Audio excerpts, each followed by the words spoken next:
Alright, eto na naman tayo sa isang ride serye. Tayo magchichismisan ng 10 minuto o 15 minutos. Pwede na. Okay, tayo papunta sa Binyan, Laguna.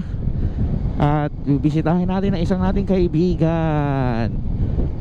Okay, and nandito ngayon tayo sa Skyway.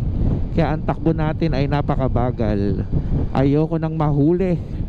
Masakit sa bulsa. And ano ba natin yung pwede natin pagchismisan ngayong araw na to? Alam ko na. Yung nakaraang bagyo, Karina. Antindi mo, Karina. Nga ano kaya, no? Puisit yan. Yung mga hindi binabahang lugar, binaha. Grabe. Maski sa amin, sa bahay ng lola ko, hindi binabaha, binaha. Antindi mo, Karina. May lang bagyon dumating, hindi binabaha doon. At ito lang talaga, binaha. Sa bagay, sobrang lakas naman kasi ng ulan. At 3 araw, sunod-sunod. Grabe. Pagbibigyan ka, ihinto ng mga ilang minuto, pero yung balik, napakalakas at tindi. Humahampas-hampas pa. Nagagalit. Galit na galit. Anyway, ayun. Yun nga pala sa mga nasalanta.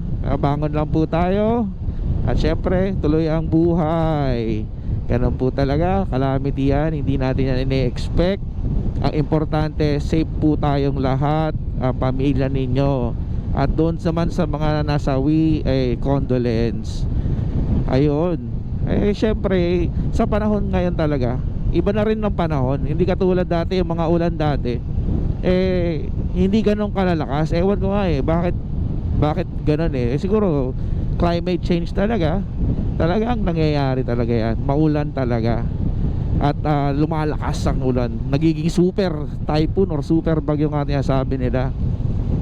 Importante, ready lang tayo. Ready tayo sa mga mangyayari, syempre. At syempre, kung may sakuna, ganun talaga hindi na kailangan pulpayat. Nangyayari talaga yan, diba? Hindi natin maiwasan yan. And ang sa atin lang is ingat-ingat na lang tayo. Yan ang pinaka-importante. And syempre, dasal. Yan, bangon. Pagkatapos ng trahedya, bangon. Ganun naman ang Pinoy, diba? Bagyo lang yan, Pilipino tayo. It's more fun in the Philippines, sabi nga nila. Diba? Yun.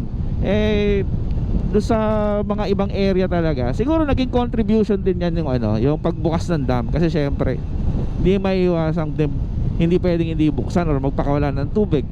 Mas malaking problema pag yan ang nasira, diba? Pag nag-over na yung limit ng tubig sa dam, pag yan nasira, malamang lubog ang buong bayan ng Metro Manila at kung ano man yung tatamaan na dadaanan ng ng dam na yon o yung tubig na yon. So mas malaking problema, diba? So ayun. So at least buti naman nakaraos na rin ng bagyo. At ayun, nakita ko nga sa news, ang daming mga lubog pa rin. Marami pa rin sira. Ayan, mga sasakyan. Ako, maraming second hand na sasakyan ngayon. Ang reason for selling, migrating. Grabe.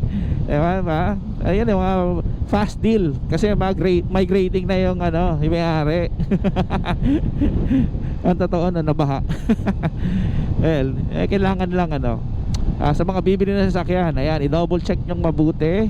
Ayan, kasi may kagagaling na bagyo and marami talagang nabahang sasakyan. So maging mapanuri or might as well magdala ka ng sarili mong mekaniko para sure ball, di ba? Para sure ball na mabibili mo maayos at hindi nabaha. Kung nabaha man yan, syempre naayos naman yan.